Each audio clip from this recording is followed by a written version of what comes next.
Hello, welcome to Electrical Do-It-Yourself. This is how to change an electrical outlet.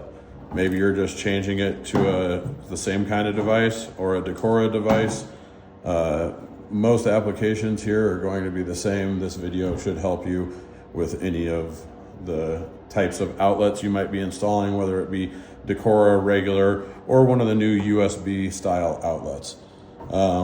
Always first check for power. Make sure that your circuit is off, that you have no power to the device. As you can see, there is no power here. This would be going red if there was power. Make sure to check for power. If there's power at the device, go and turn off the breaker and then verify again that there is no power. This is another style. It's a plug tester. Obviously there's no power here, but this plug tester would show you if the voltage was there and if the wiring was correct or incorrect. So make sure there is no power. As soon as you have verified that there is no power, go ahead and take your cabinet tip flathead screwdriver and remove the cover plate. Then with a Phillips screwdriver or a drill or an impact, go ahead and remove the two Phillips head screws connecting that device to the box. Now you're going to see some applications will have one piece of Romex containing 3 wires. Some applications will have 2 or 3 pieces of Romex, which also would contain 3 wires. In those situations, the blacks, the whites, and the grounds are usually tied together and landed on their individual screws, or each wire is landed on the screws. So this demonstration only has 1 wire, but if you have multiple wires, all black wires will go to the same place, all white wires will go to the same place, and all ground wires will go to the same place. So black wires are your hot wires and always connect to the gold screws. White wires are your neutral wires and always connect to the silver screws. Ground is either green or bare copper, usually in Romex, and it will always connect to your ground screws. Okay? We have a couple different ways that this device was wired. Right here, this one was hooked around that screw. So in that case, usually what I do is, unless you're really dealing with short wires and you have no wire space, I usually just cut it. It's dead. Go ahead and cut that wire. And then just to prep it, go ahead and give it a little 1/2-inch strip. Okay? Then you come to your ground wire. Ground wire, same thing. If it's hooked around, don't fight it. Just go ahead and cut it. Take that ground wire and then put a loop in it. Most devices need a loop. There are a few devices that you'll put the ground wire underneath a flat terminal and it'll screw down.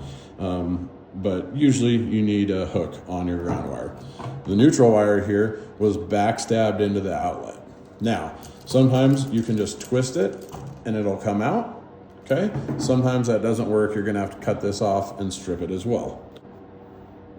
This is what you'll have when you take the device out. Again, remember there might be multiple blacks, multiple whites, or multiple grounds. The grounds need to be twisted together and wire nutted and crimped, or wire nutted or crimped and extended if there's multiple. And then the neutral and the hot, they can just be landed on the device.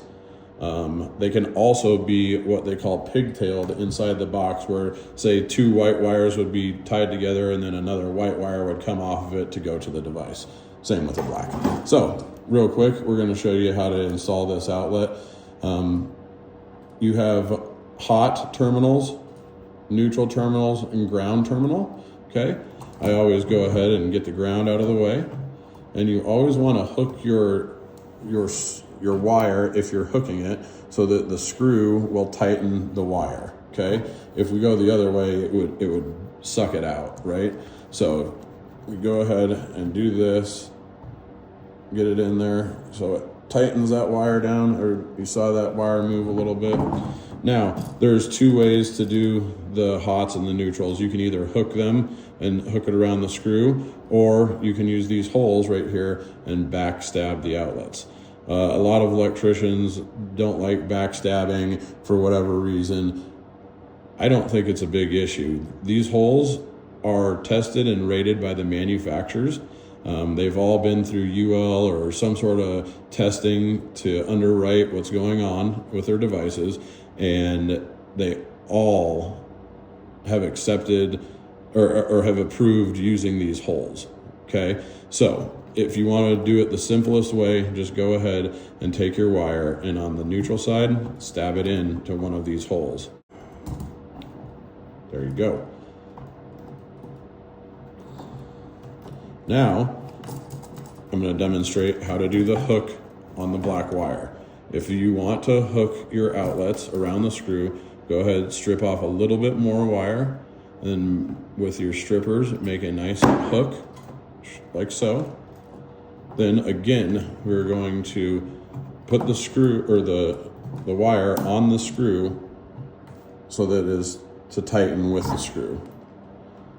Tighten that screw. Now, make sure when you are doing this that you tighten this screw all the way down. You don't want any space in there to be loose at all, because that is what creates arcing. Okay? If you backstab the outlets, never gonna arc. And look at that, it's not coming out. Okay? They're not gonna fail. It'll be just fine. So now you take your device, stick it back in the box, Phillips head screw bottom. I usually just start that one lightly. Phillips screw in the top. Send that one all the way down. Tighten the bottom one. Cover plate back on.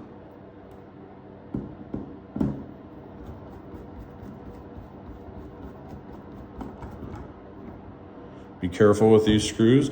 You don't want to tighten them too tight, because these cover plates are very, very delicate. They will break even if they're the unbreakable type. Now, go turn the circuit back on. Use your tester, make sure it's hot. You should be good to go. Have a great day.